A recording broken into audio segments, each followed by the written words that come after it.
E aí, queridos e queridas, né, alunos aí da OAB, como é que estão vocês? Estudando muito? Espero que sim, porque suspensão da exigibilidade sempre cai nas provas. Confia em mim, só dou dica bacana para vocês, viu?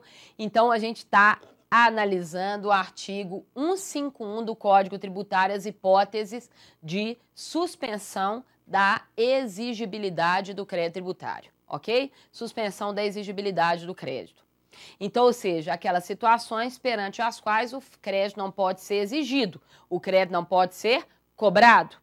A situação número 1, aí do artigo 151 do CTN, é a moratória, prorrogação do prazo para pagamento. Então, não vou falar da moratória.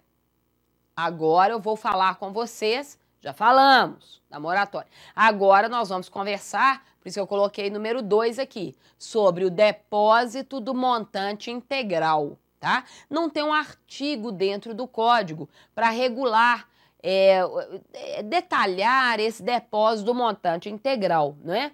Vai ser o código aqui nesse ponto, ele é nesse sentido auto-aplicável, vai ter uma lei de cada ente simplesmente para regulamentar aspectos procedimentais, em qual banco deve ser feito esse depósito, como é que se preenche a guia para o depósito, mas enfim, não tem um artigo dentro do código, tá? Então a base para a gente vai ser o artigo 151, inciso 2 do Código Tributário Nacional. Pega o código, vamos lá, animação total, hein?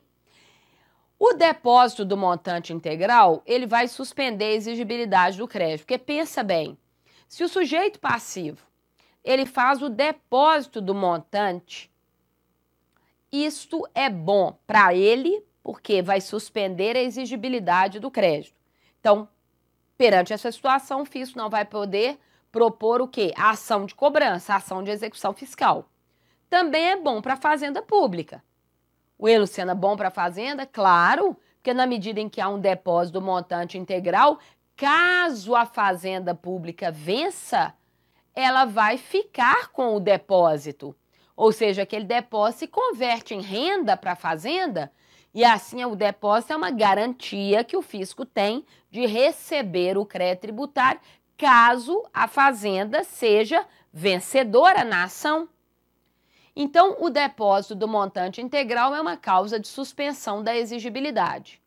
Agora, atenção máxima, hein? O sujeito passivo para suspender a exigibilidade, pensa comigo até conceitualmente, o nome, é a suspensão da exigibilidade do crédito. O crédito é aquilo que o fisco entende ser devido. Então, para que haja a suspensão da exigibilidade do crédito, ou seja, o crédito é na ótica do fisco. Olha a súmula 112 do STJ. O depósito somente vai suspender a exigibilidade do crédito se ele for integral e em dinheiro. Ou seja, a fazenda está te exigindo 1.000. Você entende que só deve 500. Para você suspender a exigibilidade do crédito, você tem que depositar os 1.000. Pois o crédito é o que o fisco entende ser devido. Então, você tem que depositar tudo que ele entende ser devido. Luciana, eu posso depositar os 500? Pode. Mas a parte não depositada, evidentemente, não estará com a exigibilidade suspensa.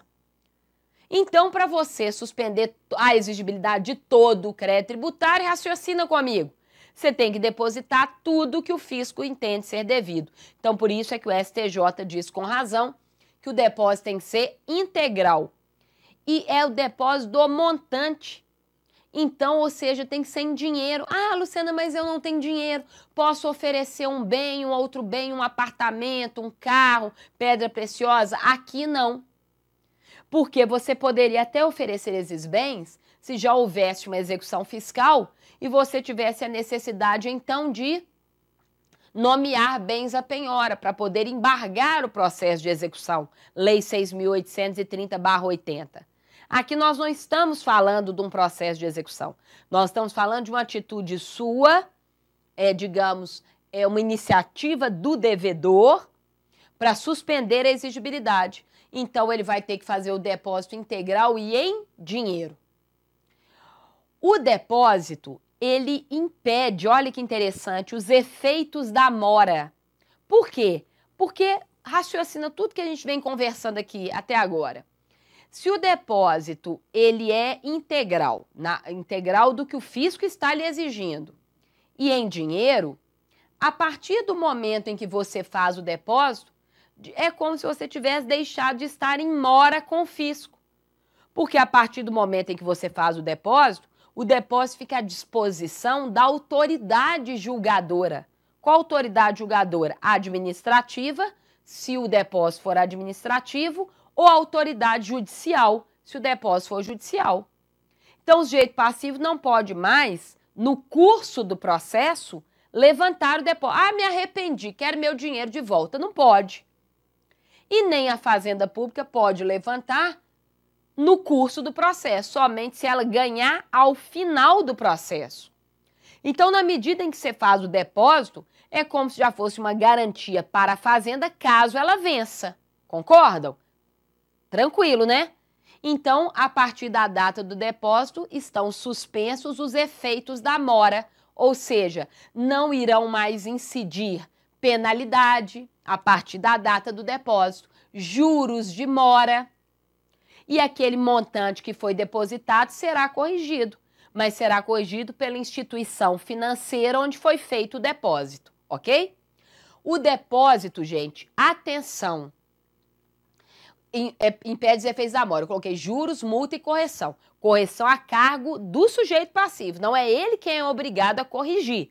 O dinheiro vai ser corrigido, mas pela instituição financeira onde foi feito o depósito. Não cabe ao sujeito passivo pagar essa correção monetária. Deu para entender? E sim, à instituição perante a qual foi feito o depósito. Vamos avançar. O depósito é sempre facultativo para o sujeito passivo. O sujeito passivo não pode ser obrigado a depositar. O depósito é uma faculdade, se ele puder e se ele quiser depositar, para suspender a exigibilidade e para evitar os efeitos da mora, tá? Então, o depósito é facultativo para o sujeito passivo. Ele pode ser administrativo, como eu já havia dito, ou pode ser judicial. E se a decisão final for favorável à Fazenda Pública? Dá uma olhada para mim no artigo 156, inciso 6º. 156, inciso 6º. Olhem aqui. 156, inciso 6º. Se a decisão final for favorável ao fisco, pensa, você ingressou com uma ação judicial, fez o depósito do montante integral para discutir o crédito tributário com a Fazenda Pública e perdeu. O que aquele montante, o que vai acontecer com aquele montante depositado? Vai se converter em renda para a Fazenda Pública. E convertendo-se em renda da Fazenda, vai extinguir o crédito tributário, ok?